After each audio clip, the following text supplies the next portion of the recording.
What's up guys, my name's JDCut5 and welcome to the Chelsea versus Brentford preview where the game takes place tomorrow at 7 o'clock at Stamford Bridge. Before we do get into this video, if you haven't already, please hit that like button, don't forget to hit that subscribe button and don't forget to hit that notification button so you never miss a video.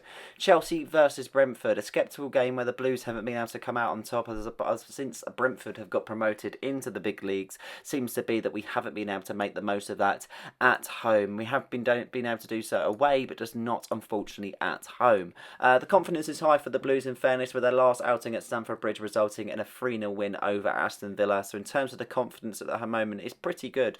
4 wins on the bounce, which is the longest streak at the current top flight this particular season anyway. So we're not doing too bad whatsoever, and I feel like the confidence high is in the squad. Enzo Maresca has definitely found his first team, and he's definitely been able to manage all the other players around it at the same time with different Conference League fixtures and other cup events happening all in between. So we're not doing too bad on any sort of front whatsoever, and I feel like we're in a very good position at this moment in time. Facing Brentford, a team placed 9th in the Premier League, a team that's pretty much better from at home than they are away. Seems to be every time they're away they seem to capitulate compared to when they're at home they seem to score goals. It's very strange, it has to be said, but they're doing a very good job nevertheless.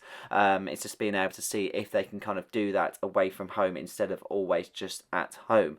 In terms of injury news and suspensions, Pedro Neto was in the side Thursday due to the fact he is suspended for this game to accumulating too many yellow cards. So that means Noni Madueke will be taking his place.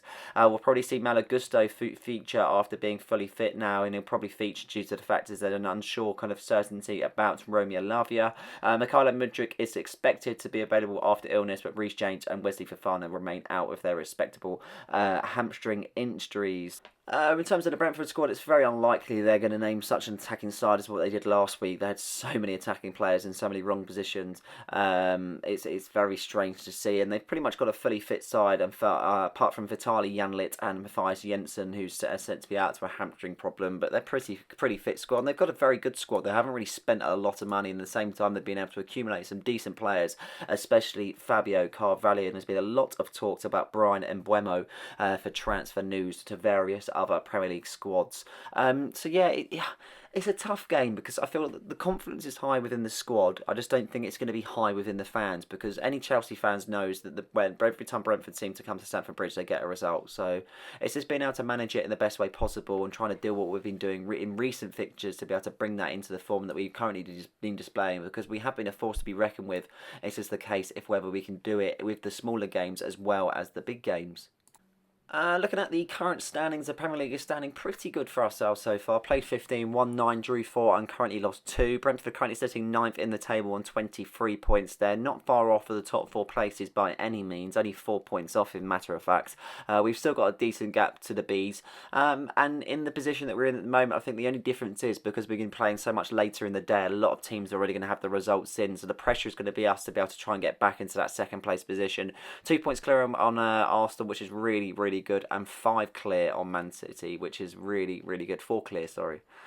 So yeah, we're in a very good position, it has to be said. And in terms of the table, if we're able to keep this up and being at a certain point of the season, then yes, we are title kind of races. It's so hard to say, because at the end of the day, yes, we're in a title race, but at the same time we're not, because we never expected to be in this sort of position at the start of the season, as well as there's so much more to go. I mean, Arsenal have been in this position 8 points clear, and they fluffed it. There's so many teams that have been in a good position at the end of December, and they've still not been able to manage it. But at the same time, they've still been able to continue it on. So it's always a tale between the two. And there's so many fixtures to play. There's so many hard games to play out yet. And it's just there's no saying that we are or we're not. We just have to keep on doing what we're doing, winning our games, forgetting about everyone else around us, and just focusing on near to the end of the season. Looking at the last 5 as a club, it's clear to see that the form has not been good enough. 2 draws and 3 losses against our last 5 against Brentford, and it's just not good enough in fairness, and that needs to change if we want to get a result tomorrow. It's just the fact, again, being able to kind of put the right things in place, making sure the right mentality's there, the right team, the right kind of motivation to be able to get this sort of result. as I say, every Chelsea fan knows that we haven't performed against Brentford at home, but at the same time, I'm hoping the players know that to be able to change our fortune and being able to kind of get a result here and now, and being able to kind of look forward and go past this and building it even further and just continuing our streak, continuing our run, doing what we've done in previous games, scoring goals, pulling teams apart, and that's definitely what we're capable of. We just haven't been able to do that against Brentford in recent seasons, but hopefully this can change this time round. Looking at Brentford's last six, ignore the Everton one. It's a 0-0 draw. Obviously, unfortunately, for whatever reason, I've just left it as win. Looking at their last six, their home form is quite apparent and their away form is quite apparent in terms of they've been able to perform at home. They've been able to score goals at home, but as soon as they're away from home, they just seem to capitulate. And I'm not too sure why that's the case. And it's very hard to really put your finger on it when any other team performs better away from home or home away. It's a very strange one, in fairness. The fixture they've had played away from home: Liverpool, Man City, Man United. They haven't really been able to come out top trumps in any of them whatsoever, but if they played them at home, it might be a different story. It's very strange to see. So hopefully we can kind of make the most of the away form not being good for Brentford this season, be able to kind of take what we can out of the game and just get our 3 points and be able to move on from there. But there's definitely it's quite apparent that they can score goals. It's just whether they can do it on the road. So really interesting factor, and it's a very strange one for Brentford, but they're definitely in a good position at the moment, and they can definitely build on it even further forward as a squad, that's for sure. And there's no reason why they can't be competing for Conference League or Europa League this season, because they've definitely got the calibre of squad to do so, with the likes of Carvalho and Buemo, Wissa. They've got some top players. It's whether they can just kind of put it together and create an own run for themselves.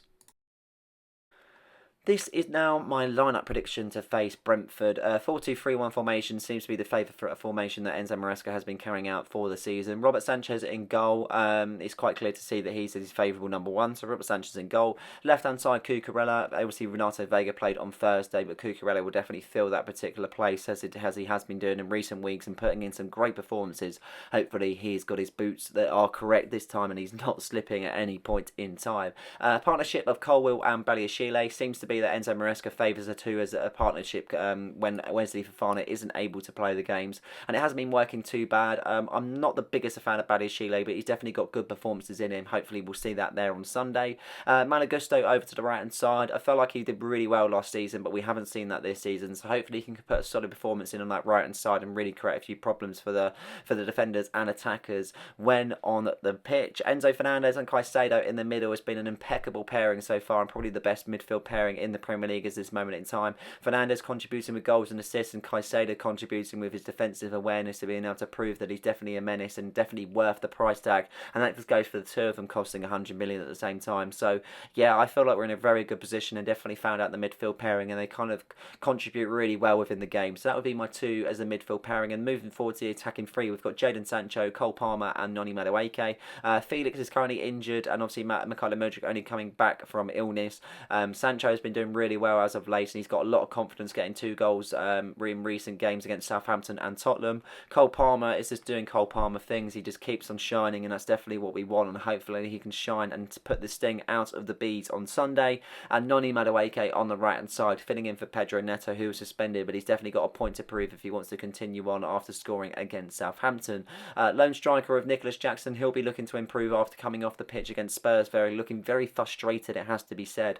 But we definitely like the hunger, we like the effort, and he said he wants to be criticised himself so he can prove people wrong and being able to kind of go there further forward. So interesting to see. There's a lot of hunger in him, that's for sure, and he's scored 8 Premier League goals already. So at the same time, he's having a very, very good season. There's no reason why he should doubt his ability, because he's definitely proved on many, many occasions that he's been able to get a goal and been able to prove his worth as a striker for Chelsea Football Club. Finally, we've got our score prediction. I'm going for a Chelsea 2, Brentford 1 game. Feel like it'll be a tight game. I feel like it'll be a game that a lot of both teams won't give a lot away, and I feel like it's been able to case of moments of brilliance. Hopefully our defence is tip top and we'll be able to keep a clean sheet at the Bridge. At the same time, I'm hoping that I've got our shooting boots on and we're able to get as many goals as possible. But that is it for this particular review. I hope you guys have enjoyed this one. Please like and subscribe for more content, and don't forget to hit that notification button so you never miss a video. Cheers.